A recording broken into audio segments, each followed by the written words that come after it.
Good evening, YouTubers. Welcome back again to another week of Astros Recap, PostSeason edition. So, before I actually get into things, it is 10:42 p.m., October 15th, 2019. I wanted to talk to you yesterday. Had some technical difficulties when it came to my microphone here and getting it to actually work, so I am a day late. Usually I like to reserve the off days to sort of talk about the games that have happened and just sort of looking ahead. So today we'll do that, and there are some things up in the air when it comes to tomorrow's game with the rain that's forecasted, things like that. But I will talk about that in just a few minutes here. So the Astros, I like where they're at. They lost game one, and that was a pretty awful game. Zach Greinke pitched, and he wasn't the problem. I mean, he gave up 3 runs over 6 innings, so it was a quality start, but the offense just didn't show up, which has really been the story of the series from the Astros. Mostly, their offense just hasn't showed up. In fact, for the majority of the postseason, it hasn't showed up. They struggled, those 2 games in Tampa, St. Petersburg, that is, in the division series. The 2 games, two of the 3 games they played at home in that series, they did score 6 runs. But the context is important. One of those games, an error caused 2 runs to score. And then in the final game, Glasnow was tipping his pitches. So, you can say it's being a little nitpicky, but those are factors that did lead to runs. So I think that's important to point out. And the Astros so far in the series, they've really been terrible when it comes to when they put runners on, they just forget how to hit. And their average, or they're 1 for 20 with runners in scoring position.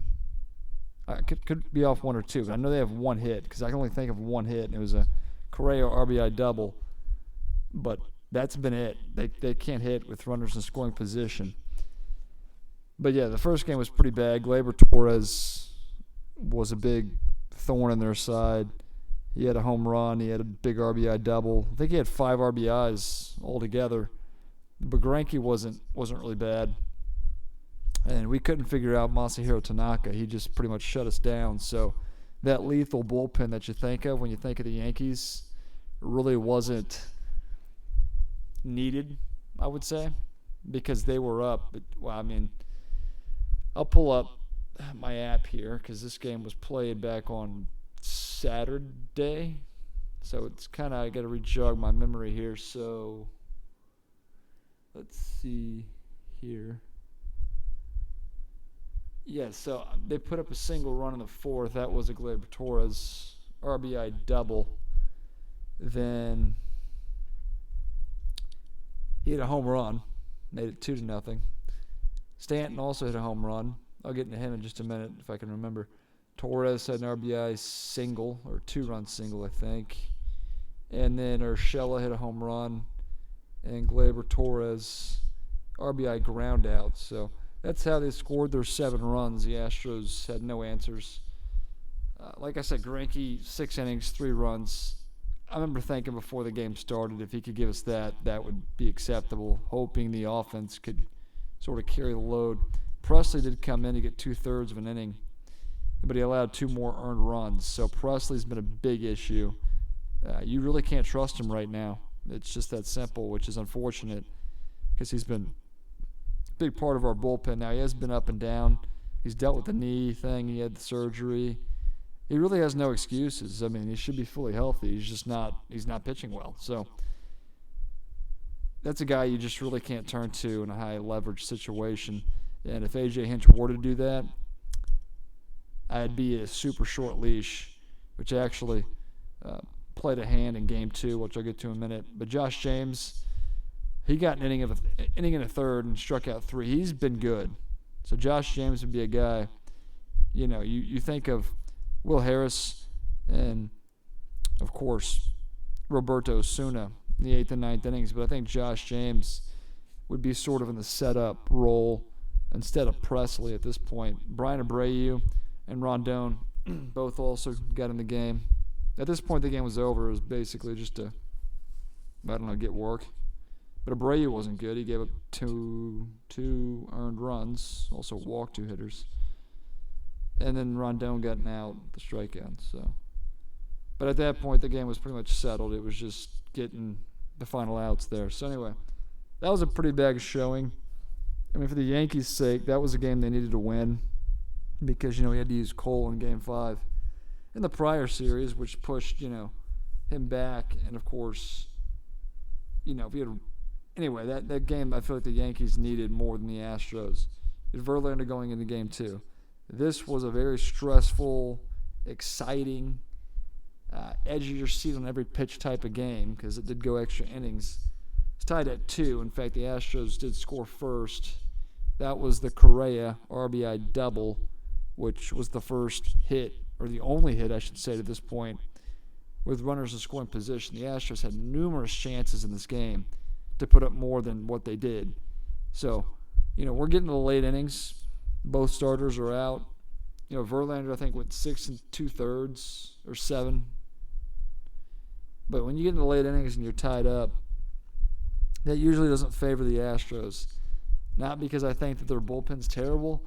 It's just that I know that the Yankees is better. So, they have 5 guys they can turn to get big outs when it comes to Chad Green, Tommy Kahnle, Adam Ottavino, Zach Britton, and Aroldis Chapman. I mean, they have 5 guys there that, could basically be closers or set up man for other teams. So, it's tough to deal with.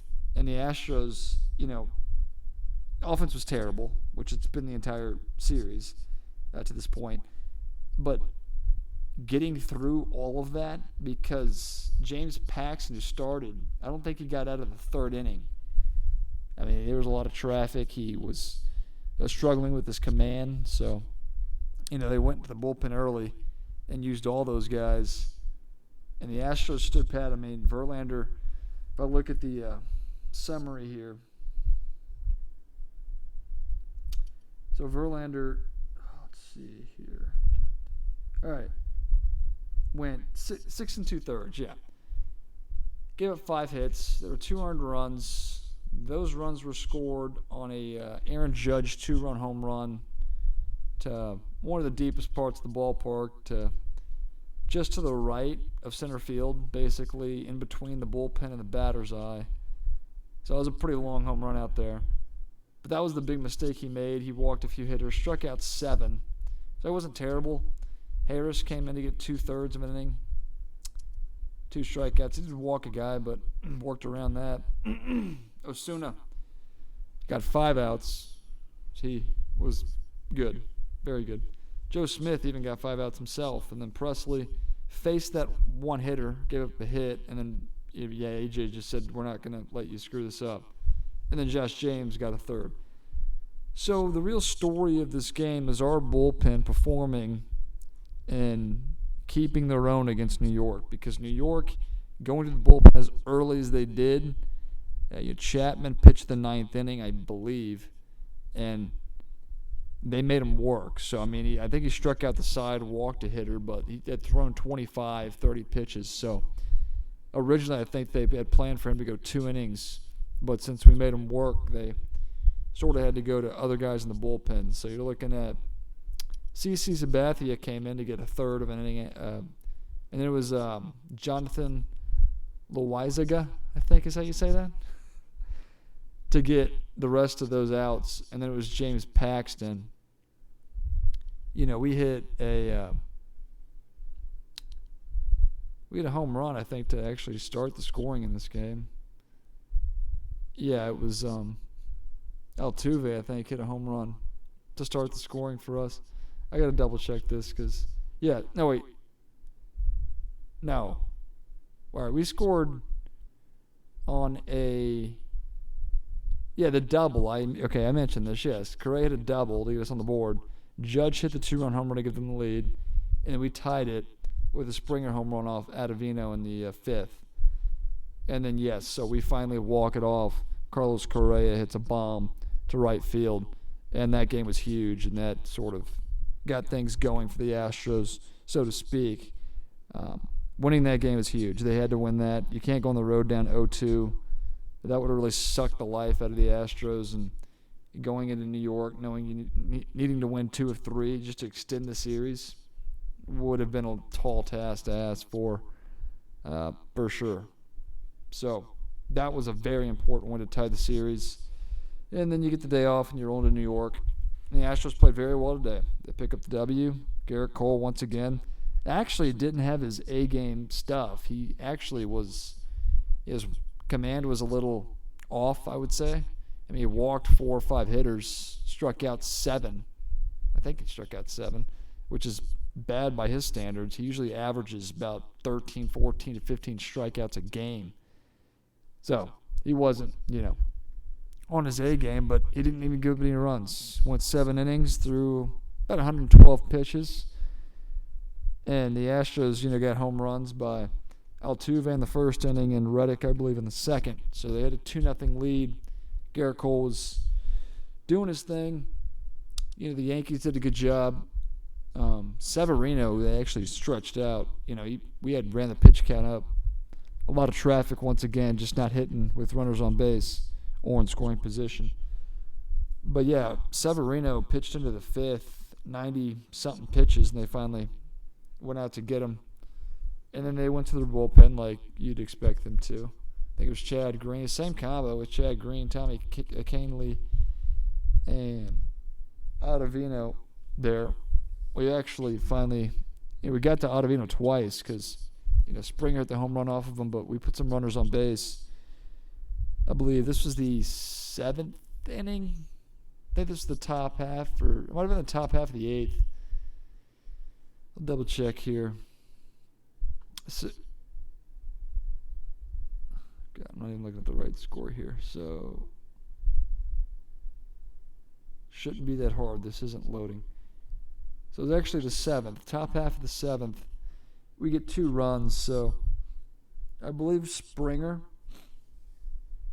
walked. Then Altuve came up. And Altuve, Springer was running. They said this wasn't a hit and run, but Altuve did swing at the pitch, and he hit it in the perfect spot. It's kind of like when that hit and run works to perfection.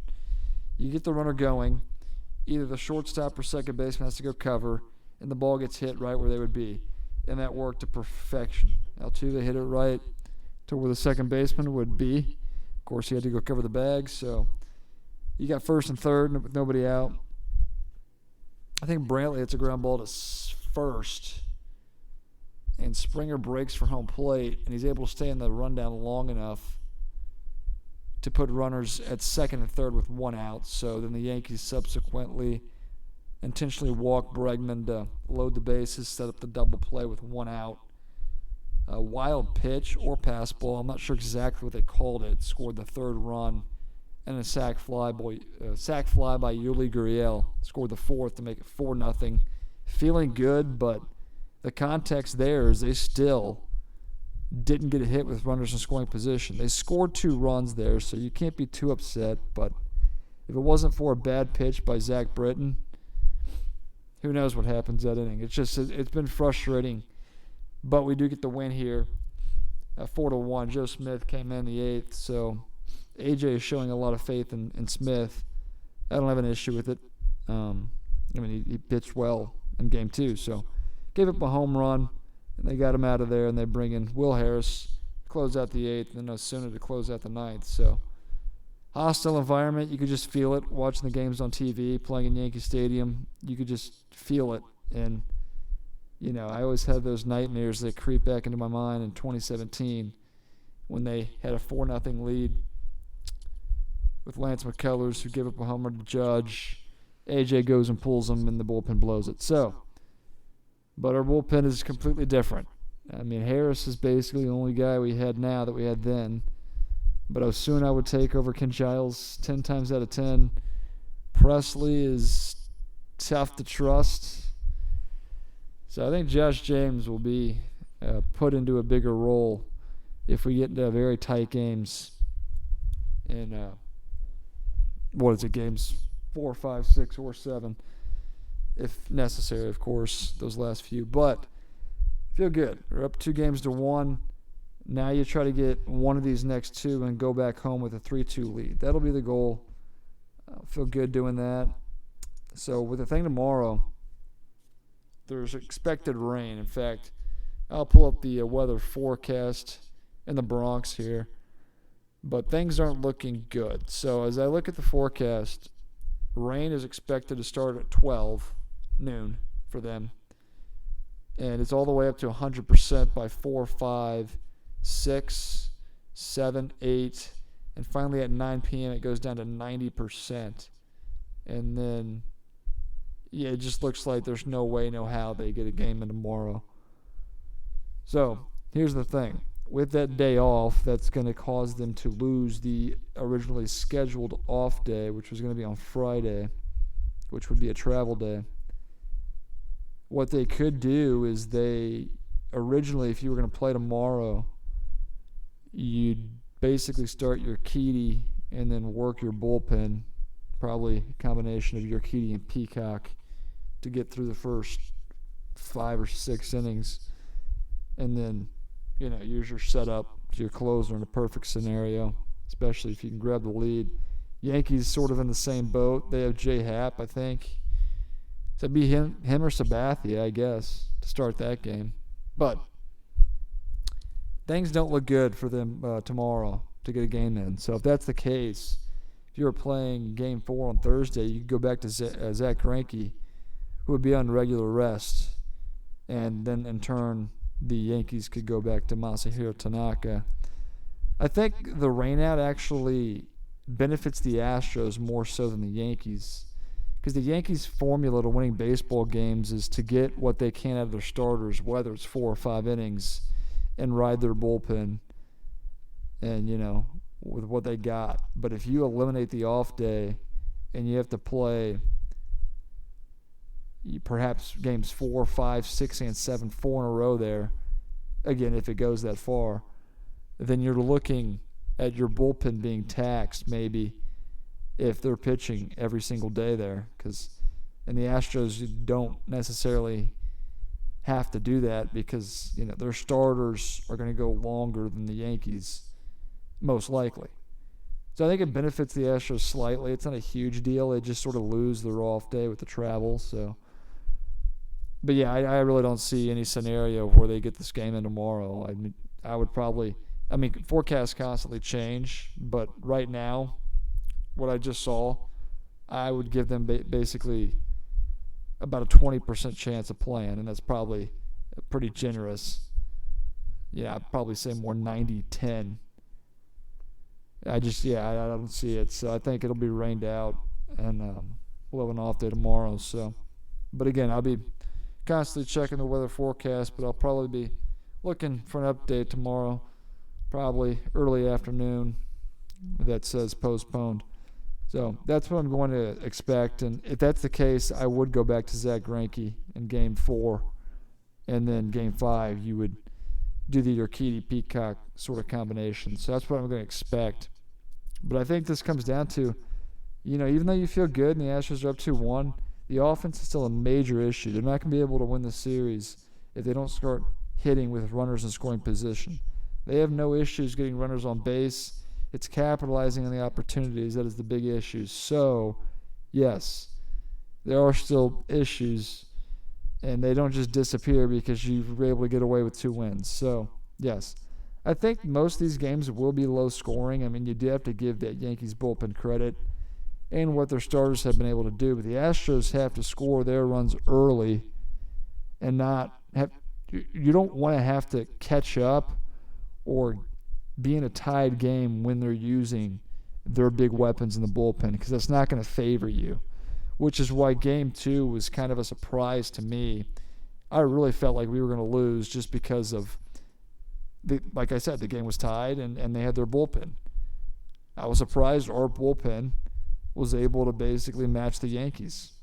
So, yes, that's basically the blueprint for us to win games: score early, have our starter get through 7 innings-ish, and hope your setup to closer can sort of hold the Yankees down. But Yeah, so I mean that's kind of where I wrap things up. Nationals just won and they swept the Cardinals, so they're in the World Series. They won the NL pennant, so they're gonna have a week plus of time to basically rest up, which is actually good because they're very hot right now, and I think a long break might actually work in whoever wins this series' favor, sort of cool them off a little bit, ice them, so to speak. But yeah, I mean, not going to worry about that. We know who we'll be facing. Also, the Yankees do if they win, but I'm happy to be up 2-1, but at the same time, got to keep things in perspective. Got to focus. Got to find a way to score runs and get hits when runners are on base or in scoring position. So 20 minutes here coming up on. I know my last podcast was very short. Only talked about one game, and it was super late at night, so that kind of played into that. It was late today. When I talk to you next time, I'd probably be Friday or Thursday. I'm trying to think. Probably Friday or Saturday. I don't really know when. It'll probably be after 2 more games or game 6, since I could do a 3-3 and then a 1. Probably be the answers, but again, this is all pending. We don't know how many games will be played. It's always up in the air, so a lot of if necessary things like that. So I don't expect them to play tomorrow, but I will speak to you again within the next 4 days, something like that. But again, hit that subscribe button if you want to get all your Astros playoff coverage here for the last week or so, 2 weeks if they can advance. And share it with your friends. Of course, the comments right below. I'd love to hear your thoughts, what you're thinking. You can look me up on Twitter at DavidArtis7. Do all that good stuff, social media. Get the word out there, man. I'm trying to get this thing going, and So yeah, help a man out. Help your boy David Artis out. But yeah, I'll wrap things up there. Do all that good stuff on YouTube, like I mentioned, and I will talk to you again on, we'll call it Friday as things stand now, but if it's Saturday, if you subscribe, you'll get the update right when it gets posted. So that's the way to go. But yeah, I'll wrap things up there, and we'll talk to you whenever the next time is.